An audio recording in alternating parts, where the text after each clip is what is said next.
నమస్కారం. ఓటెన్ TV news కు స్వాగతం.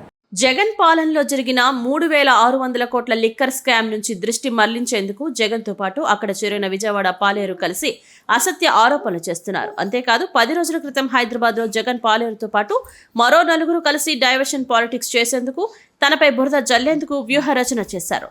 జగన్ రెడ్డి సాక్షి పేపర్లో Kesineni international limited, Kesineni global enterprises ఈ 2 కంపెనీల ద్వారా డబ్బులు తరలించినట్లు జగన్ తో పాటు ఆయన పాలేరు ఆరోపించారు. అందుకే ఈ 2 కంపెనీలు ఎవరి పేరు మీద ఉన్నాయో, ఎక్కడ ఉన్నాయో తేల్చడంతో పాటు లిక్కర్ స్కామ్ సూత్రధారులెవరో కనిపెట్టేందుకు సిబిఐ విచారణ కోరుతూ విజయవాడ ఎంపీ కేశినేని శివనాథ్ సిబిఐ లేఖ రాశారు. అంతేకాదు ఎమ్మెల్యే జగన్ రెడ్డి దమ్ము ధైర్యం ఉంటే 24 గంటల్లో సిబిఐ విచారణ కోరుతూ లేఖ రాయాలని సవాల్ విసిరారు.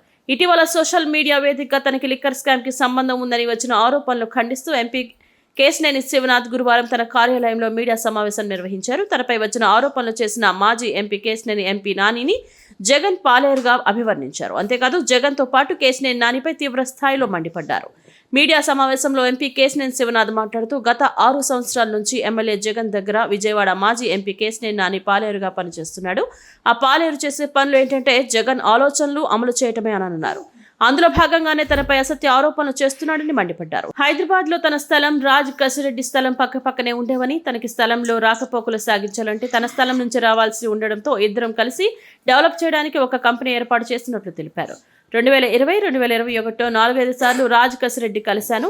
రాజ్ కసిరెడ్డి జగన్ తో సత్సంబంధాలు కలిగి ఉండడంతో కంపెనీ ప్రారంభించిన 6 నెలల్లో తనకి కోట్ల రూపాయల నష్టం కలుగుతున్నా తురప్రాయం వదిలేసి వచ్చినట్లు తెలిపారు. ఆ రోజు నుంచి ఈనాటి వరకు రాజ్ కసిరెడ్డితో తనకి ఎలాంటి సంబంధాలు లేవని స్పష్టం చేశారు. ఇలాంటి ఆరోపణలు చేయడానికి ప్రధాన కారణం లిక్కర్ స్కామ్ నుంచి ప్రజల దృష్టి మరల్చడానికి జగన్ అండ్ బ్యాచ్ చేస్తున్న కుట్రగా తేల్చి చెప్పారు. రాష్ట్రంలో గత ప్రభుత్వం హయాంలో జరిగిన 3600 కోట్ల లిక్కర్ స్కామ్ లో భాగస్వాములు ఎవరనేది అందరికీ అర్థమవుతున్న పరిస్థితి ఉందన్నారు. రిటైర్డ్ ఐపీఎస్ అధికారి సుప్రీంకోర్టులో బెయిల్ నిరాకరణకు గురైన ఆ అధికారి ఆధ్వర్యంలో ఈ లిక్కర్ స్కామ్ జరిగిందనేది వాస్తవమన్నారు. అన్ని దారులు కూడా తాడేపల్లి ప్యాలెస్ లోని 4వ నెంబర్ గది వైపుకే చూపిస్తున్నాయన్నారు. ఈ 4వ నెంబర్ గదిలోకి 4గురికే అనుమతి ఉందన్నారు. ఈ లిక్కర్ స్కామ్ లో ఉన్న జగన్ దంపతులు ఇద్దరు సుప్రీంకోర్టులో బెయిల్ రిజెక్ట్ మాజీ అధికారి లిక్కర్ స్కామ్ నిందితుడు పోలీస్ కస్టడీలో ఉన్న రాజ్ కసిరెడ్డికే ఎంట్రీ ఉందన్నారు.